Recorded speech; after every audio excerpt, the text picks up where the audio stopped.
Alright,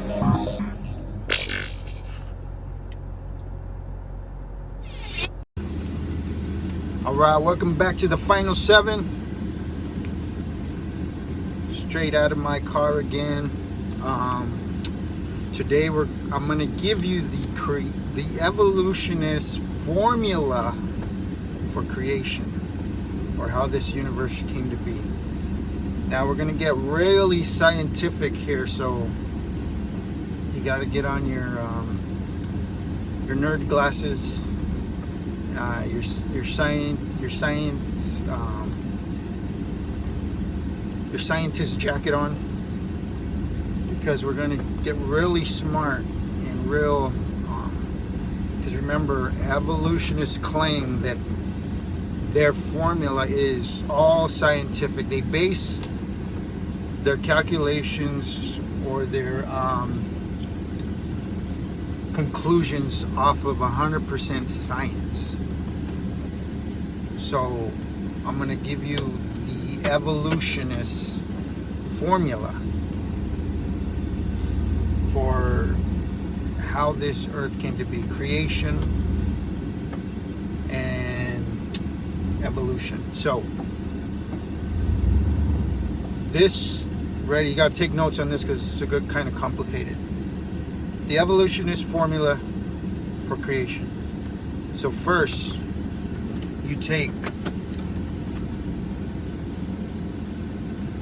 nothing, pour it in. Take more nothing, pour it in. Then you take time, then you pour it in. A little bit more time. Now go ahead and put all the time you need in there. Say millions of years.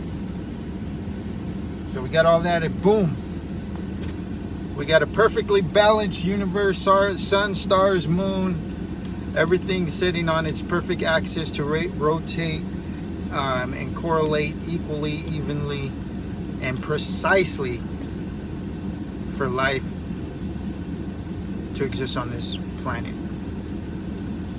And this is their formula for everything: creation, plants, life, being, how they came to be. Because remember, it all started with nothing. And it only came to be because it has been going on. This nothing has been going on for millions of years.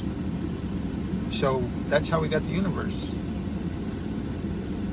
All right, did we get scientific enough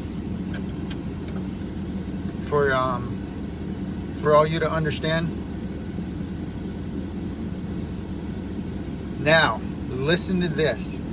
This is all based off of science. That's the formula. Remember, we talked about the law of angular motion. We talked about the Grand Canyon.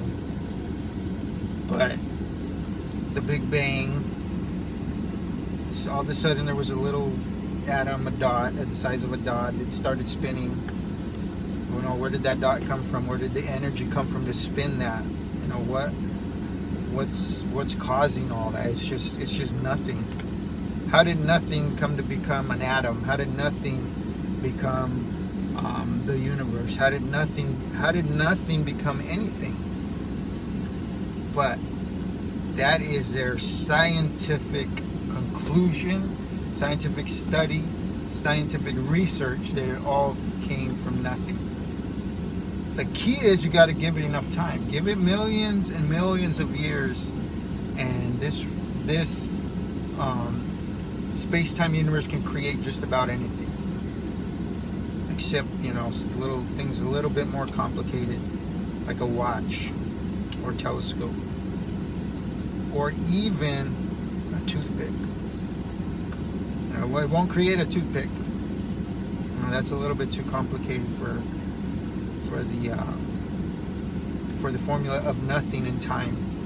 So this is all said to be based off of science, correct? So it is the same spirit, the same spirit of the Antichrist, the same demonic spirit, the same spirit of the fourth beast, the red beast, the scarlet beast.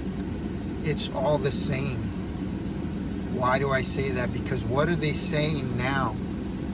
Anything they want to push, they say, oh, it's based off science. You say, give me the scientific conclusion. One, they can't. Or number two, they make it up and say, well, you just got to give it enough time. But it's the same spirit. The same spirit. The same spirit from when this evolutionary theory began, right? They said science. The same thing that's going on today. What are they saying? Oh, it's science.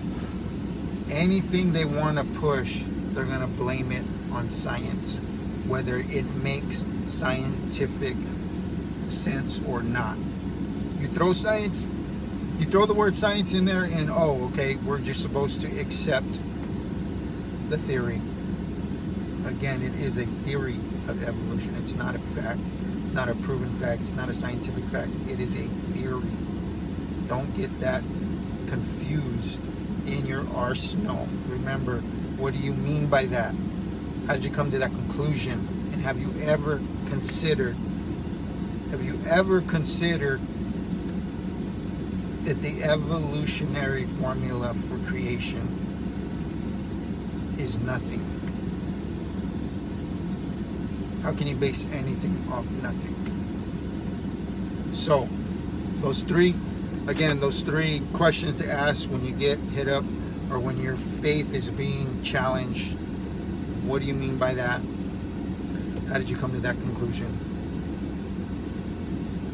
This conclusion has only been the result of, in my opinion, laziness. People don't want to study the facts themselves. They think it's too complicated because they throw the name scientific evidence in there, so then it must be facts. But have you ever considered that God created the heavens and the earth? We don't look at a building and say there was no builder. We don't look at a car and say there was no creator. We don't look at the universe and say there was no creator. Have you ever considered? This is the Final 7. Check us out, final7.com. Questions, comments, put them in the chat. Share these videos, please. We are getting suppressed. We are getting blocked in our posts. So the only way to overcome that is to like, share, comment on the videos. All right. God bless you. This is the Final 7. See you next time.